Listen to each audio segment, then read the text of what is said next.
సంఖ్యాకాండం 12వ అధ్యాయం 6వ వచనం ఒకసారి చూసుకుందాం.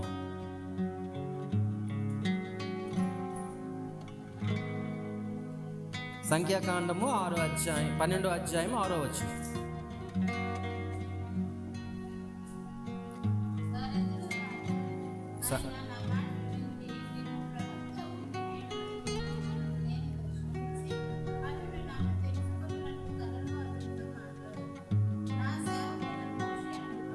చూడండి, ఇందాక నేను ప్రవక్త గురించి అంటే 1వ వచనం గురించి ఇప్పుడు మనం మాట్లాడుతున్నాం. సంఖ్యాకాండము 12:6 వచనం ప్రకారము, నా మాట వినుడి, మీలో ప్రవక్త అయి ఉండిన ఎడల యెహోవాను నేను దర్శనమిచ్చి అతను నన్ను తెలుసుకున్నట్లు కలలలో అతనితో మాట్లాడువాడును. అంటే ప్రవక్తతో దేవుడు కలల రూపంలో మాట్లాడతాడు. ప్రవక్త అనేటువంటి వ్యక్తికి దేవుడు ఏం చేస్తాడు? ఎక్కువ విషయాలు వారు స్వప్నంలోనే దేవునితో మాట్లాడేటువంటి విషయాలు మనకు కనిపిస్తూ ఉంటాయి. స్వప్నంలోనే వాళ్ళకి గైడ్ లైన్స్ దొరుకుతూ ఉంటాయి. స్వప్నంలోనే వారు అనేకమైన విషయాలు తెలుసుకునే వారుగా ఉంటారు. అదే ఆదికాండము 46వ అధ్యాయము 2వ వచనం చూసుకుంటే, అప్పుడు రాత్రి దర్శనముల యందు దేవుడు యాకోబు అని ఇజ్రాయేలు అని పిలిచాడు. అందుకు అతడు చిత్తం ప్రభువా అని. చూడండి, యాకోబుకు వచ్చిన దర్శనం కూడా రాత్రే వచ్చింది. యాకోబుకి ఏ దర్శనం వచ్చింది? పైనుండి కిందకి, కింద నుండి పైకి దేవదూతలు నడుస్తున్నటువంటి దర్శనము ఆయన కలిగింది. కానీ ఇక్కడ దేవుడు అతనితో మాట్లాడుతున్నాడు. కలలోనే ఇతను ఆ యొక్క విషయాలు మాట్లాడుతున్నట్లుగా ఒక ఎవిడెన్స్ నేను మీ ముందు ఉంచడం జరుగుతుంది. అంటే కలలతోనే దేవుడు మాట్లాడుతాడు అని చెప్పడానికి ఒక ఎవిడెన్స్. అలాగే రాజుల గ్రంథం 3వ అధ్యాయము 5వ వచనం చదువుకుంటే,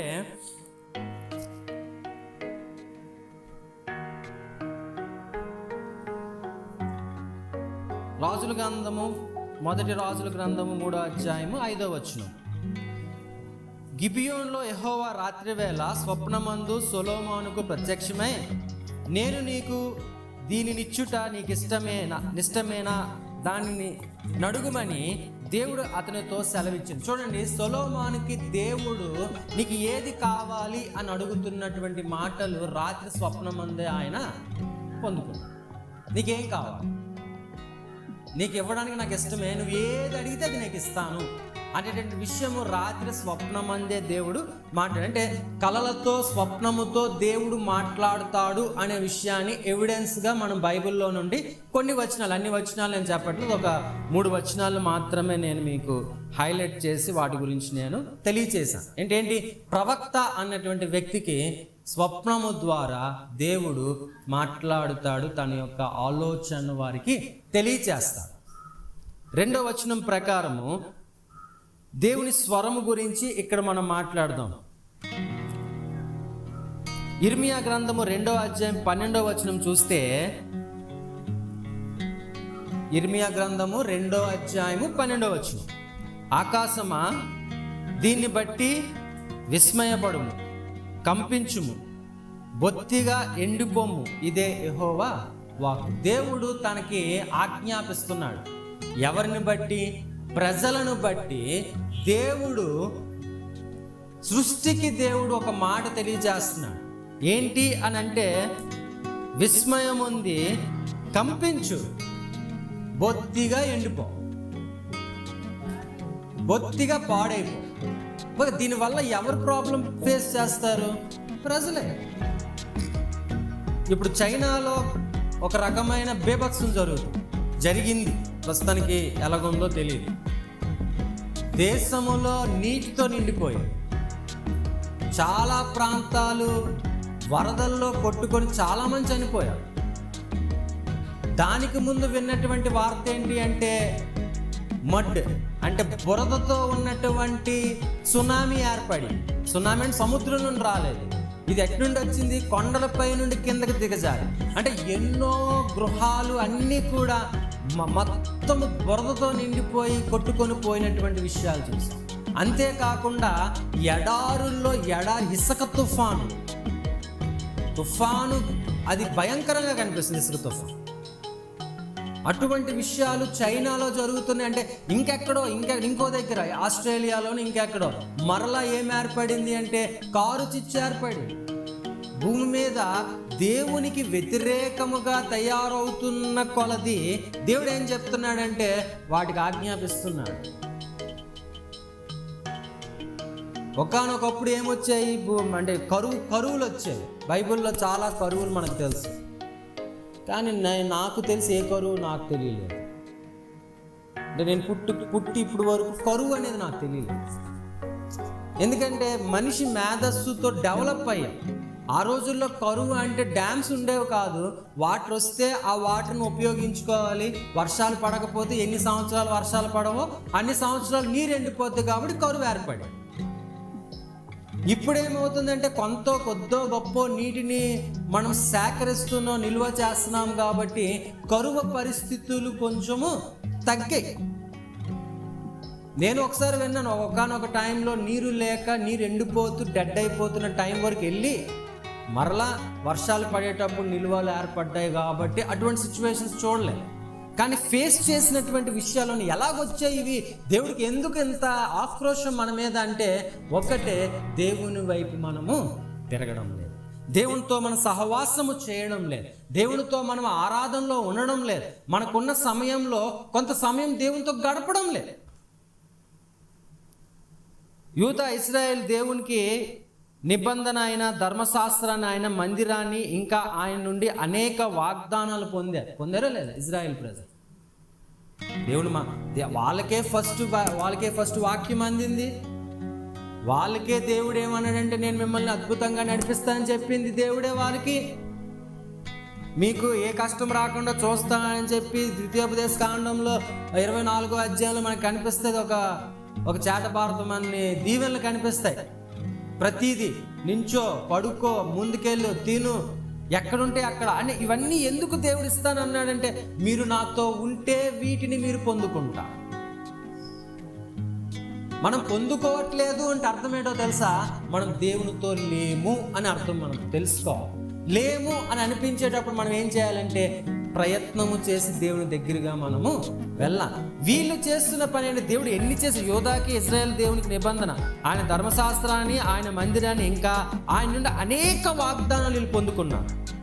అయినప్పటికీ వారు పాపము బ్రతుకులు గడుపుతూ నిబంధన లెక్క చేయకుండా వారి రక్షణ ఆశీర్వాదాలను కోరుకోకుండా దేవుడైన ఆయన సంగతిని విస్మరించాడు. కాబట్టి దేవుడు వారిని పైకి శిక్ష పంపుతున్నాడు. వాళ్ళు దేవుని మాట లెక్క చేయలేదు కనుకే వారి మీదకి దేవుడు శిక్ష పంపుతున్నాడు. వారు లెక్క చేస్తుంటే ఆ శిక్ష అనేది వారికి వచ్చుండేది కాదు. ఎందుకంటే ఈ గ్రంథం నిండా కూడా మనకి దేవుడు చేసిన శిక్షలే కనిపిస్తాయి. ఈ గ్రంథంలో ఆశీర్వాదం అంటే పాత 36 అధ్యాయాల వరకు మనకి ఏం కనిపిస్తాయంటే పాత నిబంధన గ్రంథంలో ఉన్నటువంటి ఆ యొక్క తీర్పులే మనకు కనిపిస్తుంది. మిగిలిన ఉన్నటువంటి అధ్యాయాల్లో మనం చూస్తే దేవుడికి ఉన్నటువంటి ప్రాఫెసీ లెవెల్స్ మారిపోతున్నాయి.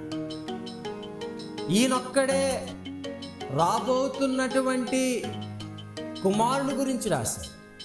ఈయనొక్కడే రాబోతుంటే ఆయన మేధస్సు ఎలా మారిపోయింది అంటే ఇంట్రడక్షన్గా ఆయన మేధస్సు ఎలా మారిపోయింది అంటే స్టార్టింగ్లో చిన్న విషయాలు తెలుసుకున్నా ఎండింగ్కి వచ్చేసరికి ఒక లెవెల్ కాక బియాండ్ లెవెల్కి ఆయన మారిపోయాడు. అంటే ఎక్కడి వరకు వెళ్ళిపోయాడు అని అంటే రెండవ రాకడ విషయాల వరకు కూడా ఆయన వెళ్ళిపోయాడు.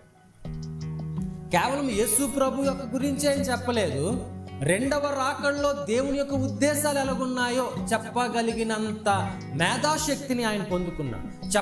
ఎలా చెప్పాడంటే ఆయన దేవునితో మమైకమైపోయిన జీవితాన్ని బట్టి ఆయన మాట్లాడాడు.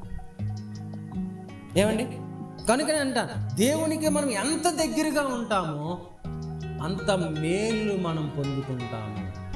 నాకు అనిపించేది ఏంటి, దేవుడైతే ఆయనతో నివాసయోగ్యంగా చేసుకోవడానికే కదా ఈ జీవితాన్ని ఇచ్చాడు. మరి ఎందుకు ఇంత ఇబ్బంది, ఎందుకు ఇంత కష్టము? చంపేయచ్చు కదా ఈజీగా మనుషుల్ని. మారు మనసు పొందగానే వాళ్ళు వెళ్ళిపోతుంటే దేవుని రాజ్యంకి వెళ్ళిపోతారు కదా అని అనుకునేవాడు. కానీ అది మూర్ఖత్వం. ఈ లోకంలో నువ్వు ఎంత కృతజ్ఞతగా జీవిస్తావో దేవుని రాజ్యంలో నీకు అంత ఉన్నతమైనటువంటి ప్రదేశం దేవుడు ఇస్తాడు. కృతజ్ఞత కలిగి జీవించు. రెండోది, అణిగి జీవించు. ప్రతి విషయాల్లో కూడా జడ్జి చేసుకోగలరు. సరే, అదర్ని గురించి కాదు. మనం మొదట చేసే పెద్ద తప్పు ఏంటంటే, నా పక్కనోడిని ముందు జడ్జి చేసేస్తాను. ఎందుకంటే ఆడితో నేను కంపేర్ చేసుకున్నాను. నేను ఎలాంటి వాడిని అంటే, నా పక్కనోడు ఆడు అలాంటి వాడు కాబట్టి ఆడికన్నా నేను పర్లేదు. ఆడు తప్పు రాస్తే ఆడు తప్పు రాస్తే నేను బాగా రాసాను కాబట్టి నేను పాస్ అయిపోతాను. అది దేవుడు వద్దంటున్నాడు. పర్సనల్ జడ్జిమెంట్ చేసుకుంటూ ఉండాలి. పర్సనల్ మోటివేషన్ కలిగి ఉండాలి. పర్సనల్ ఎవాల్యుయేషన్ కలిగి ఉండాలి. ఇవన్నీ ఎప్పుడైతే మనలో కలిగి ఉంటాయో, మనము దేవుని దగ్గరికి వెళ్ళేటప్పుడు అది మనల్ని ఖచ్చితంగా నిల్చోబెడతాం. ఏమంటే, చాలాసార్లు మనం వాక్యం చెప్పేటప్పుడు అడుగుతాం క్లియర్గా, నీకు నమ్మకం ఉందా దేవుని రాజ్యం వస్తే ఎత్తబడతావా అని చెప్పి అంటే, చాలాసార్లు నమ్మకం సరిపోదు. ఇప్పుడు దేవుడు వస్తే ఎత్తబడతామని తెలుసా అని అంటే, చాలాసార్లు ఏమనుకుంటాం తెలుసా, అమ్మో నేను అలా. అప్పుడు నీకేం గుర్తొస్తాయి? నీ మిస్టేక్స్ గుర్తొస్తాయి. అదే నువ్వు పర్సనల్ జడ్జ్మెంట్ చేసుకుని నీ మట్టుకు నువ్వు సరి చేసుకోగలిగితే నీకు ఆ కాన్ఫిడెన్స్ డెవలప్ అవుతుంది కదా. అది మనం ఎక్కడ చూడొచ్చు అంటే, యోబు దగ్గర మనం చూడవచ్చు. హల్లెలూయా. ఏంటండి, అవునా? యోబు మీదకి శ్రమలు వచ్చినా సరే యోబు ఖచ్చితమైన నిర్ణయం కలిగి ఉంది. ఎందుకంటే నేను తప్పు చేయలేదు. ఎలాగ ఆయన చెప్పగలిగాడు అని అంటే, ఆయన పర్సనల్ జడ్జిమెంట్ ఆయన దగ్గర ఉంది. ఆయన ఇతరుల కొరకు ఏం జడ్జి చేయలే.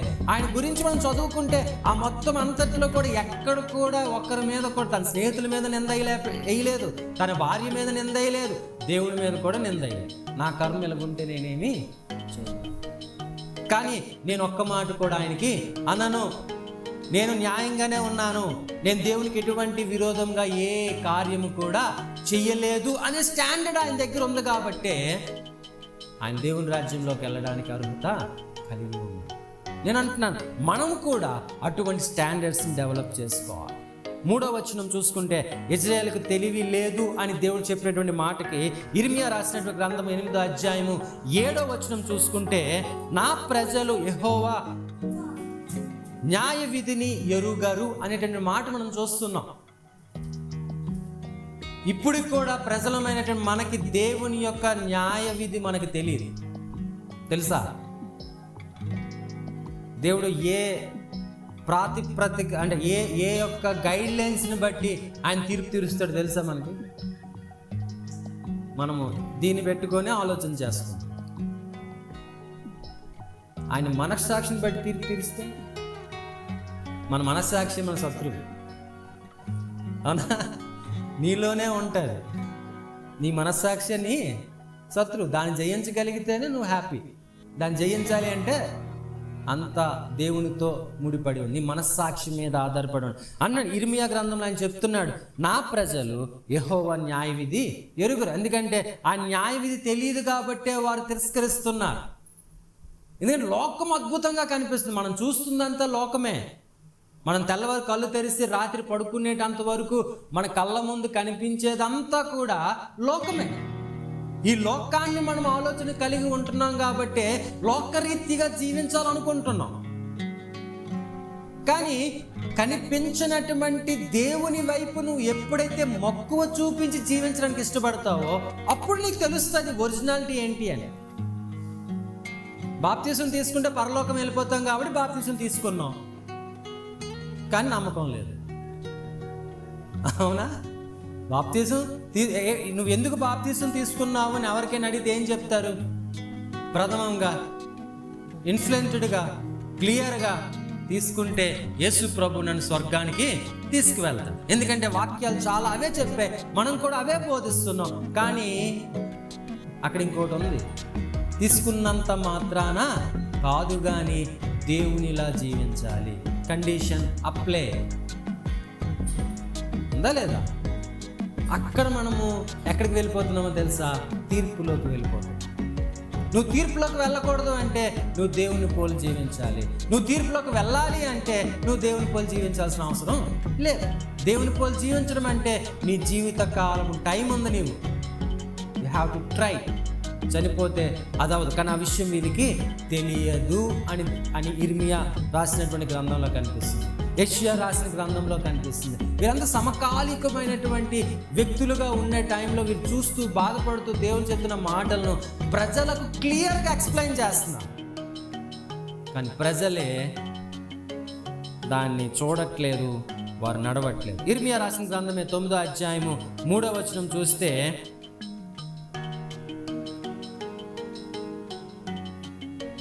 9:3 వెండ్లను త్రొక్కి వంచునట్లు అబద్ధమాటకే వారు తమ నాలుకలను ముంచుదురు. వాళ్ళు ఏం చేస్తారంటే, వీళ్ళు ఎలాగున్నారంటే అబద్ధాలు ఆడడానికే. వీళ్ళు నోరేంటి అంటే ఎక్కడికి వెళ్ళి నోరేంటి అబద్ధమే, ఇంకా నిజాలు చెప్పే విషయమే లేదు. ఎందుకు వీళ్ళకి అంటున్నారంటే నోరిప్పితే అబద్ధము, వాళ్ళు చేసే క్రియలు చెడ్డవి, ఇవే కనిపిస్తున్నాయి. ఇంకా కింద చదివితే, నన్ను ఎరుగక కీడు వెంట కీడు చేయుచు ప్రవర్తించుచున్నారు, ఇదే యెహోవా వాక్కు. వారు ఏంటి అంటే దేవుడే వారి గురించి ఒక టెస్టిమనీ, అంటే వారి గురించి దేవునికి ఉన్న ఆలోచనలు తెలియజేశారు. ఏంటి అంటే, ఒకటి అబద్ధమాడు ప్రజలు అని చెప్పారు, రెండోది కీడు వెంట కీడు చేయు వ్యక్తులు అని చెప్పారు.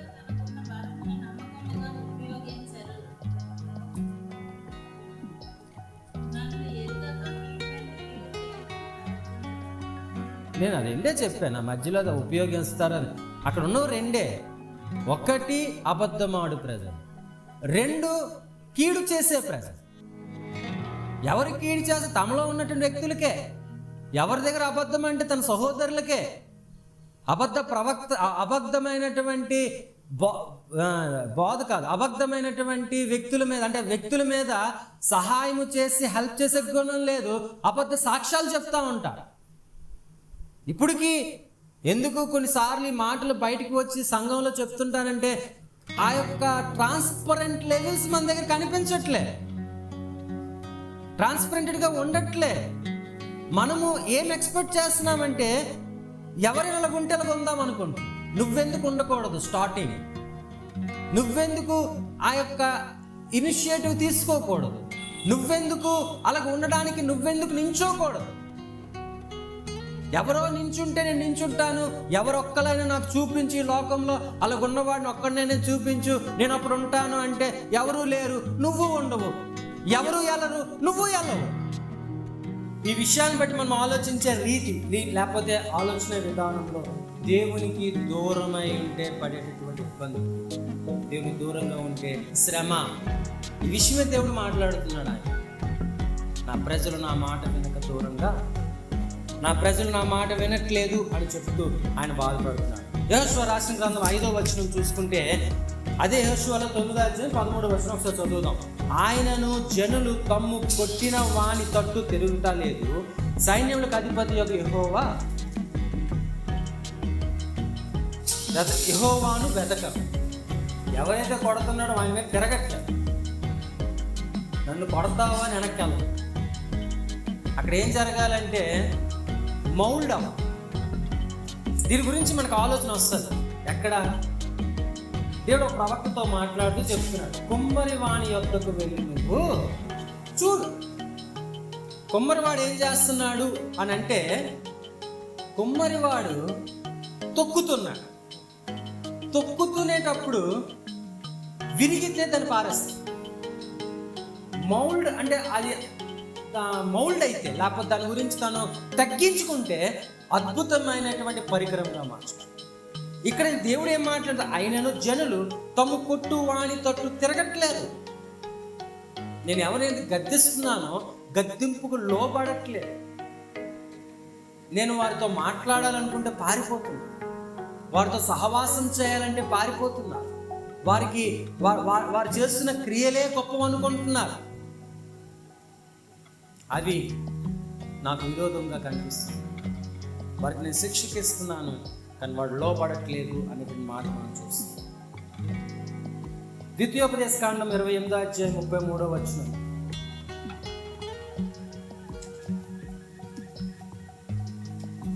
దానికి ఉన్న రిజల్ట్ ఇక్కడ మనకి దేవుడు మాట్లాడుతున్నారు.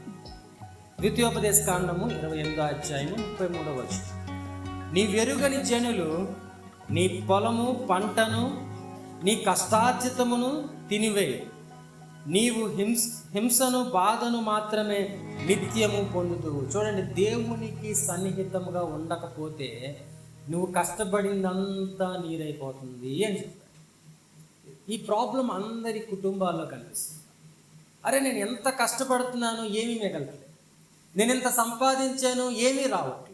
నేను ఇంత చేస్తున్నాను, ఇదేమీ కనిపించట్లేదు అంటే చాలామంది సేవకులు అయినటువంటి మా లాంటి వాళ్ళు ఏం చెప్తామంటే, దశమ భాగం ఇచ్చే ఉండిపోద్ది అన్న కదా. కానీ ఇక్కడ దేవుడు ఆ మాట్లాడట్లేదు. దేవుడు ఏ రోజు ధనాన్ని కోరుకోలేదు. దశమ భాగం నీ కృతజ్ఞత. దశమ భాగం అనేది నీ కృతజ్ఞత. అది అలవాటుగా దేవుడు చెప్పాడు, అవన్నీ నిండుకున్నట్లుగా మలాకీలో రాసినట్లుగా దశమ భాగం ఇచ్చేస్తే అవన్నీ ఉంటాయి, దేవుడు నీకు ఇవన్నీ ఇస్తాడు. ఎస్, కానీ ఎలాంటి హృదయంతో ఇవ్వమన్నాడు? నీ పాపక్షమాపణ పోయినట్లుగా నువ్వు ఒక గొర్రెను తీసుకుని వచ్చి బలిస్తే నీ పాపక్షమాపణ పోద్ది అని చెప్పాడు. అంటే మనందరం ఏం చేస్తున్నావు? నువ్వు పాపం చేస్తూనే ఉంటావు, ఒక గొర్రెని గొడ్డును తీసుకుని అర్పించేస్తుంటావు. పాపక్షమాపణ కలుగుతుందా? నీ కృతజ్ఞత హృదయమే లేదు. నువ్వు దశమ భాగం ఇస్తావు, నీకు ఎలాగా మేలు జరుగుతుంది? జరగదు. ఎలాంటి హృదయం ఉండాలి అంటే ఇక్కడ చెప్తున్నాడు. చూడండి, ఏంటి ఆ వాక్యం అంటే, నాతో మీరు సహవాసము చేస్తే, నాతో హృదయపూర్వకంగా మీరు ఉండి, అప్పుడు మీరు దశమ భాగం ఇచ్చినా సరే, అప్పుడు మీరు కృతజ్ఞతార్పణలు మీరు అర్పించినా సరే, అప్పుడు మీరు నాతో సహవాసం చేస్తే నేను వీటన్నిటిని దూరం చేయను. చాలా మంది ఏం చేస్తారు? దశమ భాగం ఇస్తారు, హృదయం దూరంగా ఉంటుంది, కానీ వాళ్ళ జీవితంలో కష్టాలు వస్తుంటాయి. ఎందుకు వస్తాయో అర్థం కాదు. అవునా? మన మైండ్ ఏం చెప్తుందంటే దశమ భాగం మెకానికల్ మైండ్. ఎలాంటి మైండ్ అంది? A+B² అంటే ఆ యొక్క ఫార్ములాని గుర్తుపెట్టుకునే మైండే. మనం ఆలోచించేది ఇంకేమి హార్ట్ఫుల్గా, లైవ్లీగా మనం ఆలోచించాం. ఇది చేసేసి అయిపోతుంది కదా, అది చేయడానికి ఇష్టపడుతున్నాం. దేవుడు దానికి విరుద్ధం. దేవుడు చూసేది నీ హృదయపు అర్పణలే దేవుడు చూస్తాడు. ఇది ఎక్కడ కనిపిస్తుంది మనకి? ఎక్కడైనా ఉందా? లేకపోతే నుట్టు మాటలే చెప్తున్నాను? ఎక్కడైనా ఉందా? బైబిల్లో ఒక్క దగ్గరైనా, ఒక్క విషయంలో నేను చెప్పిన మాటకి ఉందా అంటే ఉందా లేదా? ఎక్కడుంది? ఆ విధవరాలు తను తీసుకొచ్చిన 2 కాసుల్లో కనిపిస్తుంది. దేవుడు తన హృదయాన్ని చూశాడు కానీ తన ధనాన్ని చూడలేదు. ఈ సంఘం ఆలోచించాలి. మనం ఇస్తున్నది హృదయపూర్వకమైన అర్పణ కావాలి. ఇంకెక్కడుంది? ఇంకో దగ్గర ఉంది. ఎక్కడది? ఆదికాండంలో కయ్యను హేబెలు అర్పించిన అర్పణ దగ్గర. అర్పణ 2. ఒకటి హృదయపూర్వకమైనది కాదు, రెండోది హృదయపూర్వకమైనది. నువ్వు సంఘానికి వస్తున్నావు, నువ్వు అర్పిస్తున్నావు, నువ్వు దశమ భాగం ఇస్తున్నావు, అయినా నీ ఇంట్లో ఇలాంటి ఇబ్బందులు ఉంటున్నాయి అంటే నీ హృదయము దేవునికి దూరంగా ఉందని నువ్వు ఆలోచించు. ఇవి చెప్పాల్సిన, ఇవన్నీ ఎందుకు చెప్పరు అని అంటే ఇది ఆ సమయానికి రావు. దశమ భాగం ఇచ్చేస్తే బాగుండు, సరిపోతుంది. కానీ దశమ భాగం ఇచ్చే హృదయము కూడా లెక్కలోకి తీసుకో. కేవలము దేవుడు చూసేది నీ హృదయము మాత్రమే, నీ ధనమును కాదు. నువ్వు ₹1,00,000 ఇవ్వు, అది నాకు ఉపయోగం, దేవుడికి ఉపయోగం అయితే. నువ్వు ₹1,00,000 ఇస్తే దాని ద్వారా నేను గొప్ప మినిస్ట్రీ డెవలప్ చేయగలుగుతాను. ₹1,00,000 ఇస్తే దాని ద్వారా నేను అనేకమైన సువార్తను ప్రకటిస్తాను. దాని ద్వారా దేవుని యొక్క పని జరుగుతుందంటే వ్యక్తులకు తెలియజేయబడుతుంది. కానీ నువ్వు ₹1,00,000 ఏ హృదయంతో ఇచ్చావో అదే క్యాలిక్యులేషన్ చేసుకో. నువ్వు ₹1,00,000 ఇచ్చావు కదా అని చెప్పి నీ హృదయం దూరంగా ఉండి నువ్వు తప్పు చేసేస్తే దేవుడేమి వెర్రివాడు. కొన్ని సినిమాలు చూస్తే కనిపిస్తే దొంగతనం చేసి అందులో కొంత భాగాన్ని తీసుకొని వచ్చి దేవుని మందిరం అక్కడ టెంపుల్ గుడ్లు వేసేస్తాం, నీకు వాటా ఉంది. సార్ దేవుడు యాక్సెప్ట్ చేస్తాడా? మనం అలాగే చేస్తున్నామండి. So that's not funny. మనము హృదయపూర్వకంగా ఇవ్వనివి దేవుడు యాక్సెప్ట్ చేయడు. అది మెటీరియల్ కనుక మనకి ఉపయోగపడతారు తప్ప దేవునికి దేవుడు చూసేది నీ హృదయపూర్వక అర్పణ. నువ్వు కళ్ళు మూసుకొని ప్రార్థన చేసుకునేటప్పుడు దేవుడు నీకు ఒక నెంబర్ చెప్పాడు అనుకో, ఆ నెంబర్ని బట్టి నువ్వు దేవుని యొక్క మందిరంలో వచ్చేయు, నీ లైఫ్ డెఫినెట్గా చేయాలి. వీళ్ళు ఎందుకు చేయలేకపోయారు అంటే, వీరందరూ జనము వీళ్ళు ఏం చేస్తున్నారంటే వీళ్ళు ఇష్టం వచ్చినట్టుగా ఉన్నారు కాబట్టి వీళ్ళు ఏ రోజు కూడా సుఖంగా చేయవచ్చు. ఏమండి, వాళ్ళు అనుభవించిన శ్రమలన్నీ లెక్క చేస్తే వాళ్ళ జీవితం అంతా కర్మాగారాల్లో బతికేది. అంటే ఏంటి? ఇబ్బంది. కర్మాగారం అంటే ఈ రోజుల్లో ఇబ్బంది. అప్పుల కుంపటిలో జీవిస్తే ఇబ్బందే, అవునా? ఎక్కడికి వెళ్ళినా చేతిలో రూపాయి లేకపోతే ఇబ్బందే. అలాంటి జీవితాలు వీరు గడిపారని మనం ఆలోచించవచ్చు. ద్వితీయోపదేశకాండం 28:51 చూస్తే, నిన్ను నశింపచేయు వరకు నీ పశువులను నీ పొలములందు ఫలములను వారు తినివేత్తురు, నిన్ను నశింపచేయు వరకు.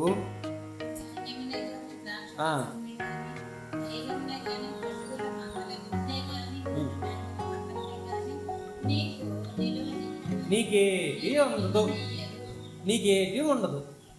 సాతాను ఏం చేస్తుందంటే ఒకటొకటిగా మెల్లి అన్ని తీసుకెళ్తాడు. ఏటి ఉంచుతుంది నీ దగ్గర? అరే వెళ్ళిపోతున్నాయి ఏంటి అని నువ్వు ఆలోచిస్తుంటే అన్ని వెళ్ళిపోతుంటాయి. ఏం చేస్తుంటాయి? నేనేం చేస్తావన్నీ ఉంటాయి అని ఆలోచిస్తే నేను దేవుని దగ్గరికి వెళ్తేనే ఉంటాను. ఉదాహరణలో చూద్దాం. ఒక దొంగ ఉన్నాడు ఇంట్లో. రోజు రాత్రి పగలు లెగిసేసరికి ఒక వస్తువు వెళ్ళిపోతున్నాడు. ఎవరి దగ్గరికి వెళ్ళాలి? దొంగ దగ్గరికి వెళ్ళాలా? పోలీసు వాళ్ళ దగ్గరికి వెళ్ళాలి? అర్థమైంది కదా? పోలీస్ దేవుడు అనుకుందాం, దొంగ సాతాను అనుకుందాం. నీ దగ్గర నుండి ఒక్కొక్కటి వెళ్ళిపోతుంటే నువ్వు గ్రహించి దేవుని దగ్గరికి వెళ్తే రికవరీ ఎవరు చేస్తారు? దొంగని ఎవరు పట్టుకుంటారు? ఇంతే. చాలా సింపుల్ థింగ్. ఇక్కడ మనం ఏం చేస్తామో తెలుసా? దొంగ దగ్గరికి. ఎందుకో తెలుసా? మనకు ఒక అపోహ ఉంది. ఏంటి అపోహ? పోలీస్ దగ్గరికి వెళ్తే వీడికన్నా ఎక్కువ తొక్కేస్తాడు అని, పోలీస్ దగ్గరికి వెళ్తే ఎక్కువ తిరగాల్సి వస్తుంది అని, పోలీస్ దగ్గరికి వెళ్తే అవమానించబడతానేమోనని, పోలీస్ దగ్గరికి వెళ్తే నీకు బుర్రలేదు అంటాడేమోనని ఎన్నో అపోహలు ఉండడం వలన మనం ఎవరి దగ్గరికి వెళ్తామో తెలుసా? వీడి దగ్గరికే వెళ్తాం. ఎందుకంటే ఒక సామెత ఉంది కదా, దొంగ చేతికి తాళం ఇస్తే ఏటికి పోవని. మన సామెత మందే. దొంగ చేతికి తాళం ఇస్తే ఏటి పోవా? ఫ్రీగా పోవా, తెలిసిపోతాయి. ఈ సంఘం ఆలోచించండి. ఈ తాళం వచ్చి దేవుని దగ్గర ఉంది. మీరు దేవుని దగ్గరికి వెళ్ళినప్పుడు మీకు ఆనకట్ట కట్టడం జరుగుతుంది. మీరు దేవుని దగ్గరికి వెళ్ళినప్పుడు మీరు లాస్ అయింది తెచ్చుకోవడం జరుగుతుంది. మీరు దేవుని దగ్గరికి వెళ్ళినప్పుడు ఎలాగ వెళ్ళాలంటే హృదయపూర్వకమైనటువంటి ఆలోచనతోనే వెళ్ళాలి. It's the clear transparent mind మీ దగ్గర ఉండాలి. ఏదో కుళ్ళి బుద్ధితో, ఏదో ఆలోచనతో, ఏదో దొరకాలని వెళ్ళొద్దు. దేవుని దగ్గరికి స్వచ్ఛమైన హృదయంతో మనం వెళ్ళినప్పుడు దేవునికి ప్రతిదీ తెలుసు. నీకు ఏది కావాలో నువ్వు పరిశుద్ధమైన హృదయంతో దేవుని మందిరంలో దేవుని దగ్గర నువ్వు కూర్చొని మాట్లాడితే దేవుడు నీకు వాటన్నిటిని కూడా అనుగ్రహిస్తాడు. ఆయన దగ్గర ఉన్న ఆనందము ఈ లోకములోని మనం పొందుతాము, దేవుని రాజ్యమైన పరలోకంలో కూడా మనము పొందుకోగలం. ఇతని ఉద్దేశం అదే. ఇతనితో దేవుడు మాట్లాడుతున్న విషయము అదే. నా పిల్లలు నా మాట వినడము లేదు, నేను శిక్షిస్తున్న నా మాట వినడం లేదు, నేను వాళ్ళ అప్పుల బారిలో తోసేస్తున్న మాట వినడం లేదు, వాళ్ళు 10 మందికి వచ్చి తిడుతున్న నా మాట వినడం లేదు, వారు అనేకమైన విషయాల్లో కనీసము నా దగ్గరికి రావడానికి వాళ్ళ హృదయం కాఠిన్యపరుచుకున్నారు. మనం దాని నుండి బయటపడాలి అంటే నిర్ణయించుకొని దేవుని దగ్గరికి వెళ్ళే వారంగా ఉండాలి. ఆఖరిగా విలాపవాక్యాలు 3:22 చదువుకొని,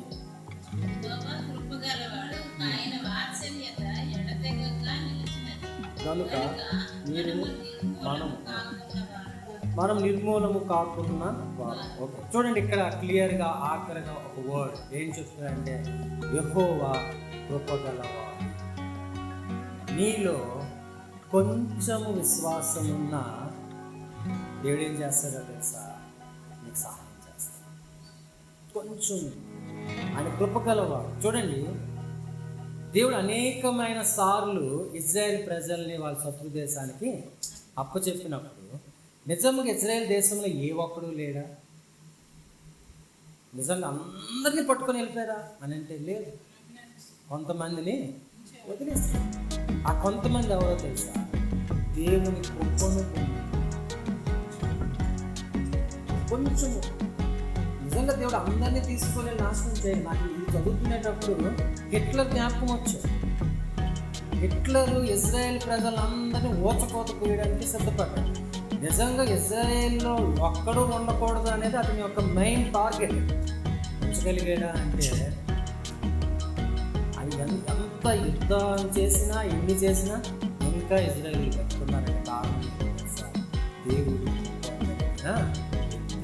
ఆ విషయమైన రాసి గొప్పగా ఆయన వాత్సల్యము ఎడతెగక నిలిచదు కనుక ఏం జరిగింది, మనము నిర్మూలము కాకున్నాము. పూర్తిగా ఎండ్ అయిపోలేదు. It's not zero. Hitler try చేశాడు, జీరో చేద్దాం. భారతదేశంలో కొంతమంది ట్రై చేస్తున్నారు క్రిస్టియన్స్ జీరో చేద్దాం అంటే, క్రిస్టియన్స్ అనేవారు లేకుండా నిర్మూలం చేసేద్దాం అని అనుకుంటున్నారు. అది అన్నడికి దేవుని కృప ఉంది అంటే అది ఇంకా ఆలోచిద్దాం. నిజంగా దేవుని వైపు తిరిగితే నా కృప నీ విస్తారంగా ఉంటే దేవుడు నిన్ను ఉన్నతమైన స్థితిలో నీకు కావాలి అంటే స్పెండ్ ఎక్కువ టైం దేవునితో చూడాలి. ఈ ప్రవక్తగా మారడానికి ఈయన దేవునితో ఎక్కువ టైం స్పెండ్ చేస్తాడు. యెహోవా రక్షకుడిగా ఆయన పేరు పెట్టుకొని దేవునితో నడిచాడు. ఆ బాధను ఆయన అనుభవించాడు. అది చూస్తున్నాడు, సరి చేసుకున్నాడు. ఏమండి, దేవుడు ఆయనతో మాట్లాడుతుంటే ఖచ్చితంగా, దేవుడు మనతో మాట్లాడుతుంటే మనం ఖచ్చితంగా ఆలోచిస్తూ ఉంటాం. నేను నిన్న క్రికెట్ టోర్నమెంట్ కొరకు చాలామంది పాస్టర్లను కలుస్తుంటే వాళ్ళతో మాట్లాడుతునేటప్పుడు మేము మాట్లాడుతున్నాం, బయట తిరిగిపోతాం. ఎవరెవరు ఉన్నారు, ఎవరు పిలవచ్చు, ఎవరు కాదు. ఎందుకు వచ్చింది అని అంటే ఖచ్చితంగా ఒక వ్యక్తి మాట్లాడుతుంటే ఖచ్చితంగా వాళ్ళ థర్డ్ ప్రాసెస్ దానికి యాక్టివేట్ అవుతుంది. ఆలోచిస్తుంటుంది లోన ఆలోచించి దాని సరైనటువంటి విషయాలను కేంద్రీకరించుకొని మార్పు చెందడానికి ఇష్టపడుతుంటారు. మనం మార్పు చెందితే ఈ ప్రవక్త వల్లే మనం కూడా అనేక మందికి రక్షించేటువంటి వారుగా ఉంటాం. నా ఉద్దేశం, ఈ ప్రవక్త చేసిన పనులు మనం తెలుసుకోవాలి. ఈ ప్రవక్తకు ఉన్నటువంటి హృదయం ఏంటో మనం తెలుసుకోవాలి. ఈ ప్రవక్త ఎలాగ దేవుని యొక్క ఉన్నతమైన విషయాలు తెలుసుకున్నాడు అనే విషయాన్ని మనం ఈ గ్రంథం అంతా కంప్లీట్ చేసేలోగా మనం ఆలోచన చేయాలి అని నేను ఆశిస్తూ ఈ మాటలను దేవుడు తన వెలుగులో దీవించుగాక. ప్రార్థన చేసుకుందాం. పరిశుద్ధుడా తండ్రి దేవా, నీ వందనాలు, స్తుతులు, స్తోత్రాలు. నువ్వు ఇచ్చిన అద్భుతమైన వాక్యాన్ని బట్టి నీ వందనాలు తెలియజేసుకుంటున్నాం. మమ్మల్ని నడిపిస్తున్నాం, రక్షిస్తున్నాం. మాకు అనేక విషయాలు తెలియజేస్తున్నాం. తండ్రి దేవా, యెషయా రాసినటువంటి ఈ యొక్క గ్రంథం నేను దినం నుండి చదువుతూ ప్రారంభిస్తూ ధ్యానించడానికి దీంట్లో అనేకమైన విషయాలు మేము కేంద్రీకరించుకొని తెలుసుకుంటూ ప్రభువా, మేము ఇంకా నీతో సన్నిహితంగా ఉండేటటువంటి విషయాలు మేము నేర్చుకొని నడవడానికి మేము తీసుకున్న నిర్ణయాల్లో నడవడానికి కృపను మాకు దయచేయండి. ఈ ఛానల్ ద్వారా వింటున్న ప్రతి ఒక్కరు ఆధ్యాత్మిక స్థితిని బలపరిచి నడిపించు. త్వరగా నన్ను యేసు నామమున అడిగి వేడుకొంచున్నాము.